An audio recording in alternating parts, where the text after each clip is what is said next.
اس طرح جناب ذوالقرنین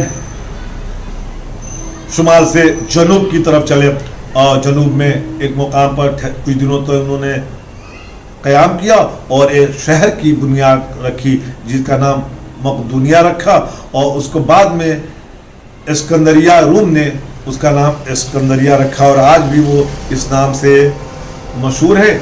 جناب ذوالقرنین نے ہی خراسان اور مرو کی بنیاد رکھی۔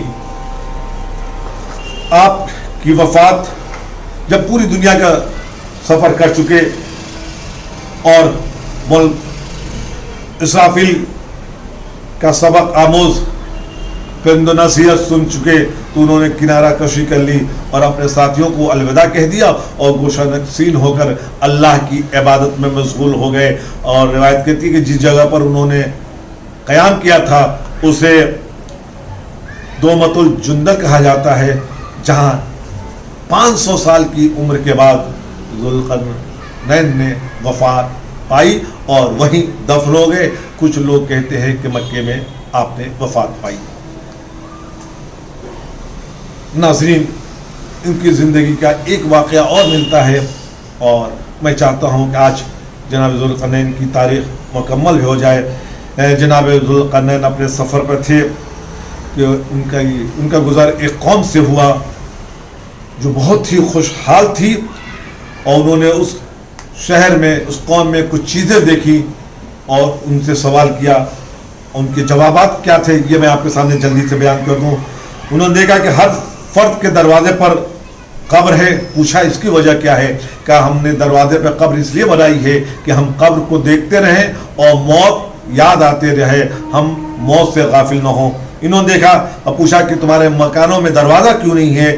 کہا کہ ہمارے شہر میں کوئی چور یا خائن نہیں ہے، اور دروازہ چور اور خائن کی وجہ سے بنایا جاتا ہے، اس لیے ہمارے یہاں دروازہ نہیں ہے۔ کہا کہ تمہارے شہر میں کوئی امیر کیوں نہیں ہے؟ کہا کہ ہمارے شہر میں کوئی ظالم نہیں ہے۔ پتہ چلا امیری وہیں پائی جاتی ہے جہاں ظلم پایا جاتا ہو۔ پوچھا تمہارے شہر میں کوئی قاضی کیوں نہیں ہے؟ کہا ہم آپس میں لڑتے اور جھگڑتے نہیں ہیں، اس لیے قاضی کی ضرورت نہیں ہے۔ کہا کہ کوئی شہر میں بادشاہ کیوں نہیں ہے؟ کہا ہم میں کوئی زیادتی کرنے والا نہیں ہے، اس لیے یہاں کوئی بادشاہ نہیں ہے۔ کہا شہر کا ہر فرد ایک جیسا کیوں ہے؟ کہا ہم ایک دوسرے پہ رحم کرتے ہیں، جس کے پاس کوئی کمی اور زیادتی ہوتی ہے ہم آپس میں بانٹ لیتے ہیں۔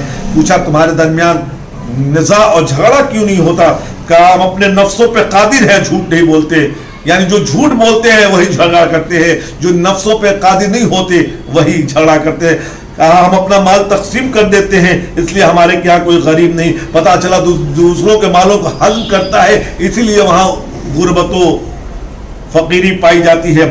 کہا ہماری عمریں زیادہ اس لیے ہے کہ ہم کسی کا حق غصب نہیں کرتے، پتہ چلا غاصب کی عمر کم ہوتی ہے۔ کہا کہ ہم عدل اور انصاف سے رہتے ہیں، ہمارے شہر میں قحط اور وبا نہیں ہے، چونکہ ہم استغفار اور توبہ کرتے ہیں۔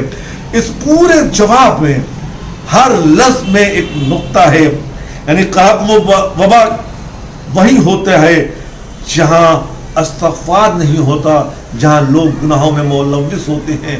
ہم بھی اس وقت میں ایسے دور سے گزر رہے ہیں جہاں ایک وبائی مرض کرونا پھیلا ہوا ہے۔ کہیں ایسا تو نہیں کہ یہ ہمارے گناہوں کا کفارہ ہے، یہ ہمارے گناہوں کا صلہ ہے؟ آئیں ہم پروردگار سے یہ سجاد کریں، پروردگارہ تجھے واسطہ ہے ان ایام کا کہ ہم گناہگار ہیں، ہم خطاکار ہیں، ہم قبول کرتے ہیں، ہم توبہ و استغفار کر رہے ہیں۔ پروردگار اس بیماری سے ملت اسلامیہ کو نجات عطا فرما، ملت بشریت کو نجات عطا فرما۔ خدایا تجھے واسطہ ہے محمد والے محمد کا، ان گزرتے ہوئے ایام کا، کہ ہماری عبادت کو قبول فرما، ہمارے روزوں کو قبول فرما، ہمارے توبے اور استغفار کو قبول فرما۔ خدایا تجھے واسطہ ہے محمد والے محمد کا، ہمارے والدین اس دنیا سے گزر چکے ہیں، انہیں اپنے جوار رحمت میں جگہ عطا فرما۔ جو مریض ہیں انہیں صحت کاملہ عطا فرما، جو کرونا میں مریض ہوئے تھے ہمارے اعزاء انہیں صحت کاملہ وہ عاجلہ عطا فرما۔ خدایا تجھے واسطہ ہے محمد وآل محمد کا، جو بھی ہمارے عزیز ہیں جو مریض ہیں، جیسے ہم برابر نام لے رہے ہیں، حسین صاحب کا،